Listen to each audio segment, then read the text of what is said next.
ఈ నెల 15న అమెరికా అధ్యక్షుడు ట్రంప్ రష్యా అధ్యక్షుడు పుతిన్ సమావేశం కాబోతున్నారు. ఉక్రెయిన్ రష్యా యుద్ధం, అమెరికా టారిఫ్లపైనే ప్రధానంగా చర్చ జరగబోతోంది. చరిత్రాత్మక చర్చలకు అలస్కా వేదిక కానుంది. ఈ చర్చల్లో ఉక్రెయిన్ అధ్యక్షుడు జెలెన్స్కీ కూడా పాల్గొనున్నట్టుగా తెలుస్తోంది. రష్యా ఉక్రెయిన్ యుద్ధం ముగింపు దిశగా తీవ్ర ప్రయత్నాలు జరుగుతున్నాయి. అందులో భాగంగా ఈ నెల 15న అమెరికాలోని అలస్కాలో దేశ అధ్యక్షుడు ట్రంప్, రష్యా అధ్యక్షుడు వ్లాదిమిర్ పుతిన్ల మీటింగ్ జరగనుంది. ఉక్రెయిన్ రష్యా మధ్య శాంతి ఒప్పందం కుదుర్చుకునేందుకు డొనాల్డ్ ట్రంప్ తీవ్ర ప్రయత్నాలు చేస్తున్నారు. ట్రంప్ పుతిన్ సమావేశం ఎక్కడ జరుగుతుంది అన్న దానిపై గత కొన్ని వారాలుగా చర్చ సాగింది. పుతిన్ పై అంతర్జాతీయ క్రిమినల్ కోర్టు యుద్ధ నేరాల ఆరోపణలతో అరెస్టు వారెంట్ జారీ చేసింది. ఐసీసీ సభ్య దేశంలో పుతిన్ అడుగు పెడితే ఆయనను అదుపులోకి తీసుకోవాల్సిన చట్టపరమైన బాధ్యత ఆ దేశానికి ఉంటుంది. అమెరికా ఐసీసీలో సభ్య దేశం కాదు. దీంతో అమెరికా భూభాగమైన అలస్కాకు పుతిన్ రావడంలో చట్టపరమైన అడ్డంకి ఉండదు. పుతిన్ సమావేశానికి ఉక్రెయిన్ అధ్యక్షుడు జెలెన్స్కీని కూడా ట్రంప్ ఆహ్వానించినట్టుగా తెలుస్తోంది. యుద్ధాన్ని ముగించడంపై ట్రంప్, పుతిన్ చర్చలు జరపనున్నారు. ఉక్రెయిన్ నియంత్రణలో ఉన్న డొనెట్స్కోలోని మిగిలిన 30% భూభాగాన్ని తమకు అప్పగించాలని పుతిన్ ప్రతిపాదనలు చేసినట్టు తెలుస్తోంది.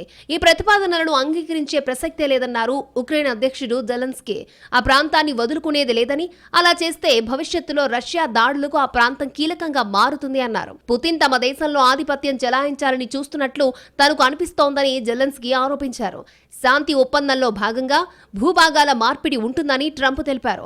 అయితే భూభాగాల మార్పిడికి అంగీకరించేది లేదని ఇప్పటికే జెలెన్స్కీ క్లారిటీ ఇచ్చారు. ఈ క్రమంలోనే ఉక్రెయిన్ అధ్యక్షుడు చర్చల్లో పాల్గొంటారా లేదా అనే విషయంపై స్పష్టత రావాల్సిందే. ట్రంప్, పుతిన్ సమావేశానికి వేదిక కానున్న అలస్కా ఒకప్పుడు రష్యా భూభాగమే. 1853 56 క్రిమియా యుద్ధంలో దారుణంగా దెబ్బతిన్న రష్యా ఆర్థికంగా ఇబ్బందుల్లో పడింది. దీంతో రష్యా చక్రవర్తి అలెగ్జాండర్ II అలస్కాను అమ్మేయాలని నిర్ణయానికొచ్చారు. 1867 అక్టోబర్లో సుమారు 36.5 కోట్ల ఎకరాల భూమిని కేవలం $72 లక్షల అమెరికాకు రష్యా అమ్మేసింది. 1959లో అమెరికాలో 49వ రాష్ట్రంగా ఆవిర్భవించింది అలస్కా. ఇక్కడ నుంచి చూస్తే రష్యా కనిపిస్తుంది. అలస్కాలో పర్యటించనున్న తొలి రష్యా అధ్యక్షుడిగా పుతిన్ నిలవనున్నారు. పుతిన్ విమానం రష్యా, అమెరికా మధ్య ఉన్న బేరింగ్ జలసంధిపై నుంచి ప్రయాణించే అవకాశం ఉంది.